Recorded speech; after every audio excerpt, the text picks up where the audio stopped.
ఈరోజు ఇచ్చినటువంటి సందర్భంగా ముందుగా నేను సభ ద్వారా మీ ద్వారా గౌరవ ప్రతిపక్ష సభ్యులందరూ కూడా నేను విజ్ఞప్తి చేస్తాను.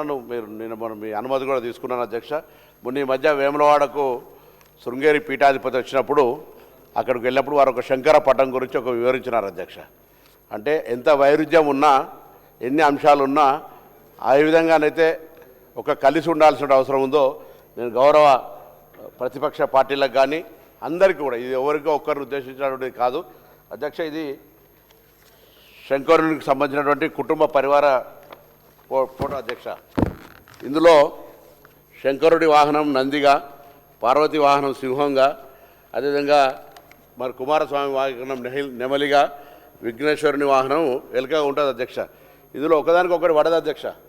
నెమలికి పాముకు పడదు, పాము మెడ శివుని మెడలో పాము ఉంటుంది, నంది ఆవుకుని సింహానికి పడది, నెమలికి ఎలుకకు పడదు అధ్యక్ష.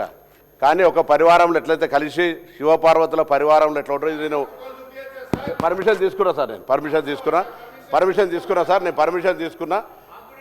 దీని తర్వాత నేను ఎందుకు చెప్తున్నా అంటే శివపార్వతులకు సంబంధించినటువంటి ఒక పటంలో వైరుధ్యం ఉన్నటువంటి నెమలి, పాము, ఆవు, అదేవిధంగా సింహం ఎట్లయితే కలిసి ఉండగలుగుతున్నాయో ఒక అంశం వరకు దైవభక్తికి సంబంధించిన అంశం మీద కలిసి ఉంటున్నటువంటి సందర్భంలో ఒక ముఖ్యంగా బలహీన వర్గాలకు సంబంధించినటువంటి సంక్షేమం ఇలా చాలా అవసరం ఉంది అధ్యక్ష. రైట్, నేను ఈ విషయంలో కూడా మా రాహుల్ గాంధీ గారిని ప్రశంసించదలుచుకున్నాను. ఎందుకంటే ఆయన చెప్పినాడు ఒక మాట, 50 సంవత్సరాలుగా ఒకవేళ మా ప్రభుత్వాలు నిర్లక్ష్యం చేసి ఉంటే అది పొరపాటే, ఇప్పుడు దానికి పర్యవసనంగా సరిదిద్దుకోవాల్సిన అవసరం ఉందనేటువంటి మాట చెప్పడం అనేటువంటిది నాయకుడు గొప్ప లక్షణం అధ్యక్ష. ఇది మామూలు విషయంగా, ఇది ఓపెన్ ఒక పబ్లిక్ ఆడిటోరియం లోపల తలకటోర ఆడిటోరియంలో చెప్పినటువంటి మాట, బహిరంగ సభలో చెప్పినటువంటి మాట అధ్యక్ష. దానికి అనుగుణంగానే తెలంగాణ ప్రభుత్వం ఏర్పడగానే మేము గతంలో కూడా అనేక సందర్భాలు చెప్పినాం అధ్యక్ష.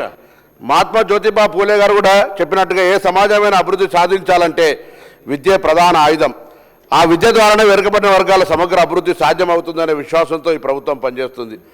డాక్టర్ బిఆర్ అంబేద్కర్ గారు పేర్కొన్నట్టుగా విద్య ఉన్న కుటుంబాలే ఆర్థికంగా అభివృద్ధి చెందాయి. ఆ మహనీయుల ఆశయాల మేరకే మా ప్రభుత్వం నిరంతరం కృషి చేస్తుంది అధ్యక్ష. ఇటీవల జరిగిన కుల సర్వే స్పష్టంగా చెప్తా ఉంది, ఎదిగినటువంటి మనుషుల యొక్క ఆలోచన విధానం వాళ్ళ కారణాలను అన్వేషించినప్పుడు అలా స్పష్టంగా కనిపించింది ఒకటే, వాళ్ళు ఎదగడానికి కారణం వాళ్ళ కులమో మతమో డబ్బో కాదు అధ్యక్ష, వాళ్ళ దగ్గర బంగారం కూడా కాదు అధ్యక్ష, వాళ్ళ దగ్గర ఉన్న విద్య కారణంగానే ఎదిగిరు.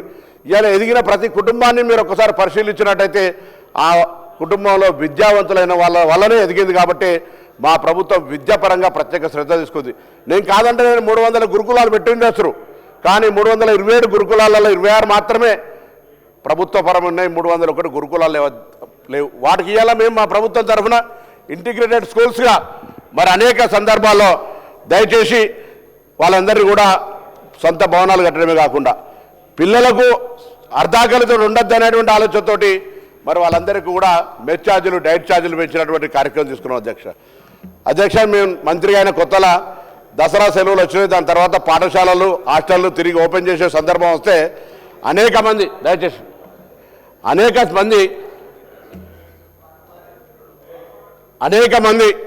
అనేక మంది ప్రైవేట్ బిల్డింగ్ ఓనర్స్ అంతా కూడా మేము తాళాలు వేసుకొని పోతాం, మాకు కిరాయిలు రాలేదని చెప్పినటువంటి పరిస్థితి అధ్యక్ష. అవన్నింటిని కూడా చెల్లించి ఇలా ప్రైవేటు భవనాల్లో ఉన్నటువంటి అద్దె గురుకులాలు, అద్దె బీసీ హాస్టళ్లకు సంబంధించినటువంటి కిరాయిలు చెల్లించడం ఒకటి, అనేక సంవత్సరాలుగా డైట్ ఛార్జీలు, మెస్ ఛార్జీలు, వాళ్ళకు ఒకవేళ డైట్ ఛార్జీలు చెల్లించకపోతే నాణ్యత గల ఆహార సామాగ్రి ఎట్లా వస్తుంది అధ్యక్ష. అటువంటి నుంచి మేము స్ట్రీమ్లైన్ చేసుకుని వస్తూ ఉన్నాం. ఇలా టీచర్ల నియామకాలు చేపట్టిన గురుకులాలలో అంటే విద్యకి అత్యంత ప్రాధాన్యత ఇచ్చే క్రమం జరుగుతోంది.